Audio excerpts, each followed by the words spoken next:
Hey everyone, Ominous Haunter here, and today I'm going to be reviewing the Costco 2017 to 2018 animated Luncheon Reaper. So let's start off, let's start on this guy's detail. So on his face here, he's got the same skull. I really like this skull, actually. I know a lot of people don't because it's overused, like things like the Motorcycle Reaper, the Rising Reaper, the Luncheon Reaper, and the Spirit Halloween version. But I personally do really like this amount of detail. You can see just here on the teeth, the amount of detail that goes into making it look real, and it just pays off so much. Look here, like a crack, and like it's a very nice mold. I am really glad that they decided to use it repetitively because it just gives the animatronic they're selling a lot more detail than it would have had without it. So his hair is just like normal, like just strands of hair, white hair, which is a good addition. I always picture the Grim Reaper with having white hair. And then on his little frill, this is a hood separate from the main body, which is a nice touch. Here's a little pointy hat, which is shown to point up in the box, but I can't ever get it to point up. That's his hood pointing up, but I can't ever get him to do it.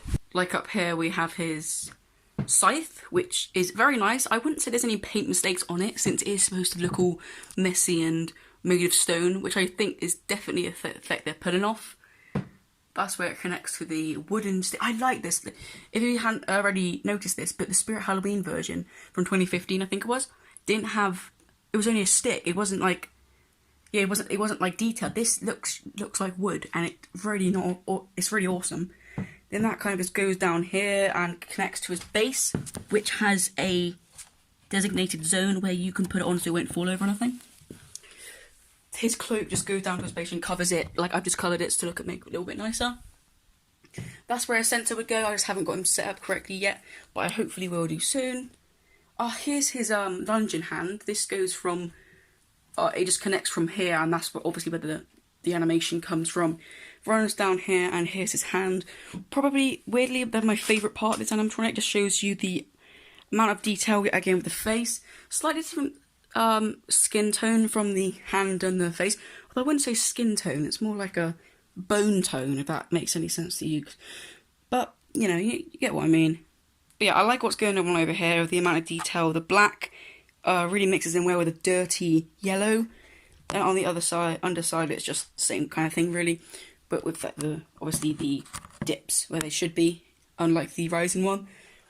This hand just has the gripping hand. I like how they actually made a mold for holding the scythe. It just goes through. You've got to put his hand over it before you put this one on, otherwise it just won't connect. But that's really cool, I like how they did that. And then there's the rest of it, and then that connects up to his sleeve like that. Here's his rope. This goes around his waist, and you can just tie it for a better kind of look to him. But I just kind of have it dangled down here because a lot of it needs to go wrapped around, but I just don't have the time to do it right now. But yeah, that's for his look. He gets an 10 out of 10 because he looks super cool. I love how he looks, and in the night he looks super cool on Halloween. It scares a lot of people. Although, that will bring us to our next point, which is the movement / animation, obviously. This guy's animation is basically him lunging forward. This portion of his body doesn't really do much, although it does bring forward and the hand does lurch. Although I'm unable to show you that today because, like I said in the setup video, the adapter, which is here, lost its 3-point pin at the top, so it can't go into an outlet at the minute, but I'm waiting on a replacements from Seasonal Vision, so hopefully I can get him up and running for a demo very soon. Hopefully I can get it up by next week, but if there's no demo by next week, you'll obviously know why. So that clears that up. His movement gets a 7 out of 10 because it's been used for I think around 3 animatronics at this point. I think it was the Lungeon Witch and the Spirit Lungeon Reaper, and then this one back in 2017. So I think definitely cool. That's the only reason I'm going to 7 out of 10. But apart from that, awesome animation, scares a lot of people, and people aren't expecting it. They're often expecting him to kind of like jump towards you rather than lunge, and it kind of gets them near the stomach area, which is super cool. Alright, so now let's move on to his scare factor. This essentially means how a person will react to him doing his animation towards them. Judging by what happened on Halloween last year, I'm going to give this guy a 5 out of 10. So the reason I'm giving her a 5 out of 10 is because it was my bad, because I had him, obviously, we had the tent you've seen in my 2019 video, then he was back against the tarp, so he wasn't exactly reaching out far enough to scare somebody. But this year, we will have him lurch out towards them over the tape in the walkthrough. So that will be pretty cool. So hopefully I can tone up his scare factor then, but it's sitting on an average of 5 out of 10. And now for the last but not least factor, it's going to be his durability. Now this guy, he is pretty durable. The only bad things I've had with him is his hand starts to shake a lot. So obviously you can see here with a light tap, often triggers a reaction that would not stop for a fair while. But that's really fine. You can't really tell. You absolutely can't tell when it's really dark. This hand just tends to slide about like this.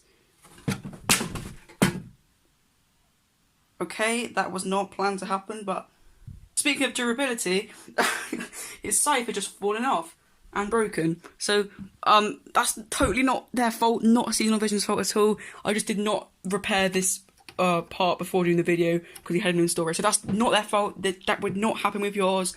That was entirely my fault. I just hadn't obviously glued it on. But yeah. So let's move on to his head now. It kind of wobbles side to side like this, but yeah, a lot of issues with this guy are just him wobbling, which isn't too much of a hassle because obviously when people are seeing this at night, they cannot tell because he's completely draped in black clothing. It just really does not make a difference. So his durability is a 10 out of 10 because it's not likely going to break like this. That wasn't technically a breakage. I just didn't glue it back on. So yeah, it's a 10 out of 10 for durability. If you were to get him, he's most likely not going to break. Very durable prop, and we'll recommend for covered use only. Do not put him outside in the rain because that will be definitely bad, judging by a lot of animatronics which have the same issue. When you were to leave them out in the rain, they start to shake uncontrollably and fall over, which is not what you want. It will also weaken their latex on their face, which leads to them eventually ripping. Like, if you were to put him out in the rain, this would eventually rip and look terrible. So just don't leave him out in the rain, essentially. So that was my complete review on the Costco Lungeon Reaper from 2017 to 2018. Leave a like and subscribe if you're new, because we do stuff like this on the Honda channel every week. So yeah, comment down below what you think of this guy, because personally I think he's super cool. Definitely recommend getting him. I'm pretty sure he will be available at Costco in 2020. We just got to see what's happening. He kind of stops for a while and then comes back into stock a little bit later into the year in certain retailers like Costco. But don't worry, we can't get him when he first arrives, because he for sure will be having new stock for the summer. So yeah, don't worry about that if you really want this guy. I'm sure he'll come back. If he doesn't, then there's plenty of other props on Costco's website that have the same aspect as him. Like the 3 Witch Sisters and the Butler of Macabre Manor, which hasn't come back for around 3 years now, but don't worry, he might come back, I'm not too sure. But yeah, there's plenty of props to get. Thank you for watching this video. I'm Ominous Saunter, and it's never too early for Halloween.